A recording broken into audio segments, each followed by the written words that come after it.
So hey guys, welcome back to my channel. This is Rajib. আশা করছি সকলেই ভালো আছেন। দেখুন, আপনার ফোন যদি ধীরে চার্জ হয় তাহলে আজকের ভিডিও আপনার জন্য, কারণ আজকের ভিডিওতে আমি আপনাদের টোটাল 8টি উপায় সম্পর্কে কথা বলবো, যেগুলো ফলো করলে ডেফিনেটলি আপনার ফোন ফার্স্ট চার্জ হতে থাকবে। সো কোন সেই বিষয় জানার জন্য ভিডিওর সাথেই থাকুন। আর আমি আপনাদের রিকোয়েস্ট করব, আপনারা যাওয়ার আগে অবশ্যই 8 নম্বর বিষয়টি নিজে চোখে দেখে যাবেন, কারণ আমি আপনাদের প্রমাণ সহকারে দেখিয়েছি। সো এটা রিকোয়েস্ট, আপনারা ভিডিওকে সম্পূর্ণ দেখবেন। আমি এক এক করে একদম সাধারণ বিষয় থেকে শুরু করে সমস্ত কিছু বুঝিয়েছি। আশা করছি ভিডিও আপনাদের কাজে লাগবে। সো চলুন আজকের ভিডিও শুরু করা যাক। Number 1, enable airplane mode. আপনারা হয়তো অনেকেই এরোপ্লেন মোড বা ফ্লাইট মোড অন করে মোবাইল চার্জ করেছেন বা করেন, এটি ডেফিনেটলি ভালো একটি বিষয়। বাট কেন আমরা এরোপ্লেন মোডকে অন করে চার্জ করব? দেখুন, আপনি যদি আপনার ফোনটিকে এরোপ্লেন মোডে না রেখে চার্জ করেন তাহলে যেটা হয়, আপনি আপনার ফোনটি চার্জ করার সময় ফোন তো চার্জ হয়, একই সাথে আপনার ফোনের নেটওয়ার্ক সিগন্যাল যদি খারাপ হয় তাহলে আপনার ফোন যতটা চার্জ নিচ্ছে তার থেকে কিছুটা অটোমেটিক ওয়েস্ট হবে শুধুমাত্র পোর সিগন্যালের জন্য। আপনারা হয়তো অনেকেই পোর সিগন্যাল এলাকায় বসবাস করেন। সো এক্ষেত্রে আপনার সবথেকে বুদ্ধিমানের কাজ হবে, আপনি যখন আপনার ফোনটিকে চার্জে দেবেন অবশ্যই আপনার ফোনের এরোপ্লেন মোড বা ফ্লাইট মোডটিকে অন করবেন। এতে এক্সট্রা চার্জ আপনার ওয়েস্ট হবে না। আপনার ফোনটি দেখবেন আগের থেকে 100% ফার্স্ট চার্জ হবে। Number 2, turn your phone off. এটি ভেরি সিম্পল অ্যান্ড 100% কার্যকরী, আর আমরা এই কাজটি অনেকেই করে থাকি। জাস্ট আমাদের ফোনটিকে সুইচ অফ করে দিই, এরপর চার্জে দিই আর দেখি যে খুব তাড়াতাড়ি চার্জ হচ্ছে। আসলে যেটা হয়, আপনি যখন আপনার ফোনটিকে সুইচ অফ করে চার্জে দেন দেখবেন ফোনের ব্যাকগ্রাউন্ডে তেমন কিছু রান করে না, যে কারণে ফোন কিন্তু ফাস্ট চার্জ হতে থাকে, কোনো রকম এক্সট্রা এনার্জি ওয়েস্ট হয় না।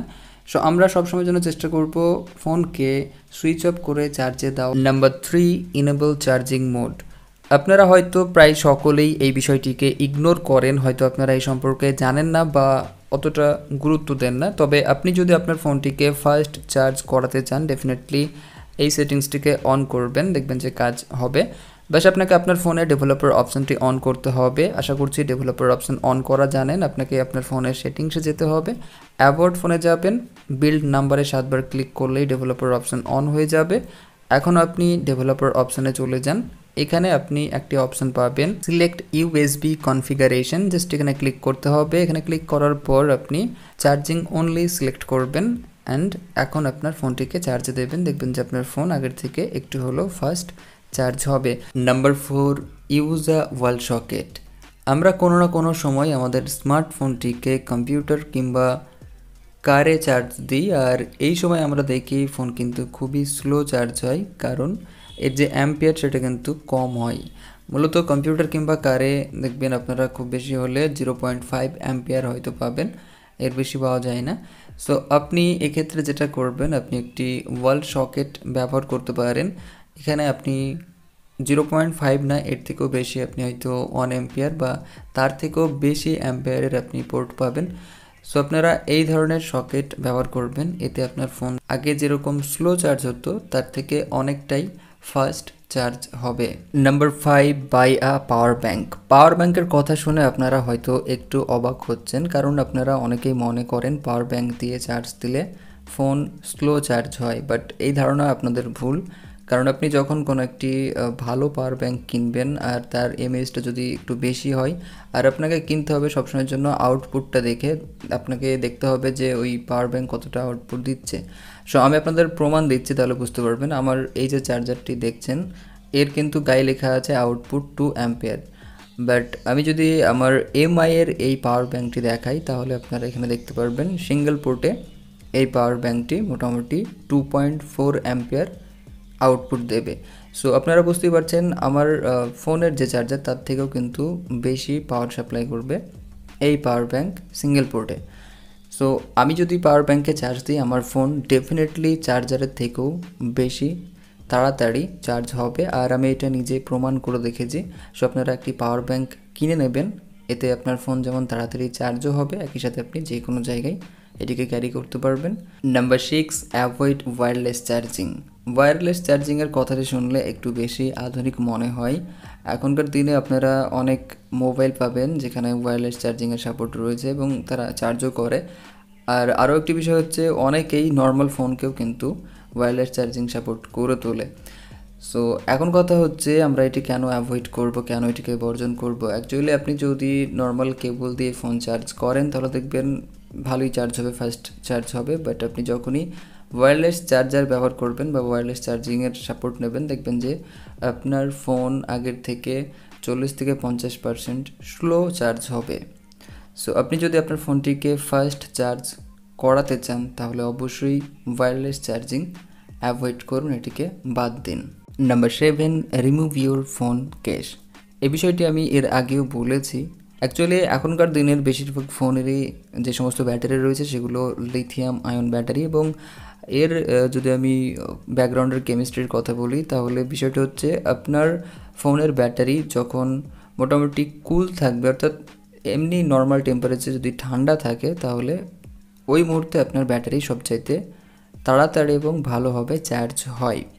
কিন্তু যখনই দেখবেন ব্যাটারির টেম্পারেচার বেড়ে যাচ্ছে, অ্যান্ড এটি মূলত হওয়া দরকার 40-45-এর মধ্যে থাকা দরকার, বাট আপনি যখন দেখছেন যে সেটি 50-55 হয়ে যাচ্ছে, ওভারহিট হচ্ছে, সো এক্ষেত্রে আপনাকে অবশ্যই আপনার ফোনে থাকা ব্যাক কভার বা কেসটিকে খুলে রাখতে হবে। অ্যান্ড আমি আপনাদেরকে রিকমেন্ড করব অলওয়েজ যখন আপনি চার্জ দেবেন খুলেই চার্জ দেবেন, যখন ব্যবহার করবেন তখন সেটিকে লাগিয়ে ব্যবহার করবেন। এখন আপনারা হয়তো ভাবতে পারেন যেহেতু ঠান্ডা অবস্থায় যদি ব্যাটারি ভালো চার্জ হয় তাহলে হয়তো আপনার ফোনটিকে এখন ফ্রিজে রাখতে পারেন, কারণ যত বেশি ঠান্ডা হবে তত ভালো চার্জ হবে, এটা হয়তো ভাবতে পারেন। বাট এটা আপনার ভুল ধারণা। আপনি যদি এমনটা করেন এটা আপনার বোকামি হবে। আমি যেটা বলতে চাইলাম সেটা হচ্ছে নর্মাল যে টেম্পারেচার রয়েছে সেই অবস্থায় ব্যাটারি এমনিতেই ঠান্ডা থাকে, কুল থাকে, এবং সেই মুহূর্তে সবচাইতে ভালো চার্জ হয়। সো আপনারা সবসময়ের জন্য আপনার ফোনে থাকা ব্যাক কভার বা কেসটিকে খুলে রাখবেন যখন আপনি মোবাইলকে চার্জ দেবেন, এতে ফোন ওভারহিট হবে না, ভালোভাবে চার্জ হবে। Number 8, use a high quality cable. এতক্ষণ আপনারা এরই অপেক্ষা করছিলেন, এখন আমি প্রমাণ করে দেখাবো যে কেবল কতটা গুরুত্বপূর্ণ। দেখুন, ফোনকে দ্রুত চার্জ করার জন্য যেমন দরকার একটি ভালো অর্থাৎ অরিজিনাল চার্জার, আমি অ্যাডাপ্টারের কথা বলছি, দেখতে হবে তার আউটপুটটা কতটা, একই সাথে আপনার ফোন কতটা চার্জ নিতে পারছে সেটাও কিন্তু দেখতে হবে। মিডিলে যে কাজ করে সে হচ্ছে কেবল। এই কেবলকে হাই কোয়ালিটির হতে হবে। আপনি যদি ডুপ্লিকেট বা লো কোয়ালিটির কেবল ব্যবহার করেন তাহলে যেটা হবে আপনার ফোনের চার্জার যে অ্যাডাপ্টার রয়েছে সে কিন্তু আউটপুট দেবে, বাট কেবলের কারণে সঠিক এনার্জি পাস হবে না, যে কারণে আপনার ফোন স্লো চার্জ হবে। সো এখন আমরা এটিকে মেপে দেখব আর আপনাদেরকে আমি প্রমাণ দেবো যে আসলে কেবল কতটা গুরুত্ব রাখে। এর জন্য আমরা একটি অ্যাপ্লিকেশন ব্যবহার করব যার নাম অ্যাম্পিয়ার। আপনারা প্লে স্টোর থেকে এই অ্যাপটিকে ডাউনলোড করে নেবেন, ভিডিও ডিসক্রিপশন বক্সে লিঙ্কও দিয়ে দেবো। তো আপনারা অ্যাপটিকে ডাউনলোড করে নেবেন, ডাউনলোড করার পর ওপেন করবেন, ঠিক এই ধরনের ইন্টারফেস পাবেন। আমি এখানে ব্যবহার করব আমার পাওয়ার ব্যাঙ্ক, কজ এখন ইলেকট্রিসিটি নেই, বাইরে বৃষ্টি হচ্ছে যে কারণে কারেন্ট নেই, সো আমি সরাসরি ইলেকট্রিসিটি ব্যবহার করতে পারবো না। আমি পাওয়ার ব্যাঙ্ক দেখাচ্ছি, আপনারা চিন্তা করবেন না, এটা একই ব্যাপার, কোনো চিটিংয়ের ব্যাপার নেই, আমি দেখাচ্ছি। সো আমি সবার প্রথমে ব্যবহার করব এই কেবলটি, এটি একটি অরিজিনাল কেবল। সো আমি জাস্ট এটিকে দুটোর সাথে কানেক্ট করে দিচ্ছি, পাওয়ার ব্যাঙ্ক এবং আমার মোবাইল। অ্যান্ড আপনারা এখন দেখতে পাবেন যে আসলে কতটা কারেন্ট পাস হচ্ছে। সো এখানে দেখছেন মেজারিং শো করছে এবং ফাইনালি দেখাচ্ছে যে ম্যাক্সিমাম 1800 মিলি অ্যাম্পিয়ার এবং মিনিমাম 1800 মিলি অ্যাম্পিয়ারই কারেন্ট পাস হচ্ছে। এখানে একটু কম বেশি হতে পারে, দেখছেন যে হচ্ছে 1780 বা 1770। সো এই কেবলটি এতটা কারেন্ট পাস করতে পারছে।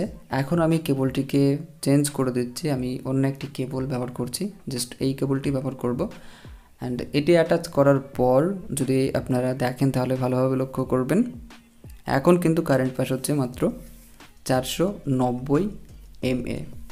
সো বুঝতে পারছেন এই যে কেবল এটা কতটা গুরুত্ব রাখে ফোনকে দ্রুত চার্জ করার জন্য। আমি যদি এখন অন্য একটি কেবল ব্যবহার করি, সো এটির দেখছেন যে কারেন্ট পাস এটি কিন্তু বেশ ভালোই, মোটামুটি আগের যে অরিজিনাল কেবলটি দেখাচ্ছিল 1800 এটিও কিন্তু সেরকম দেখাচ্ছে।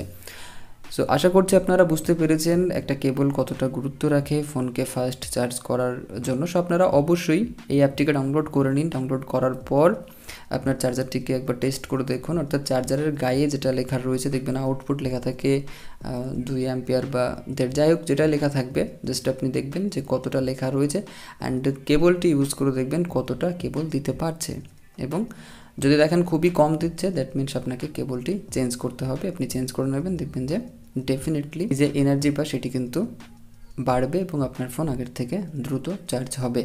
আশা করছি ভিডিও আপনাদের ভালো লেগেছে। ভিডিও ভালো লাগলে অবশ্যই ভিডিওকে একটি লাইক করবেন, বন্ধুর সাথে শেয়ার করবেন। সকলে ভালো থাকবেন, সুস্থ থাকবেন। Thank you.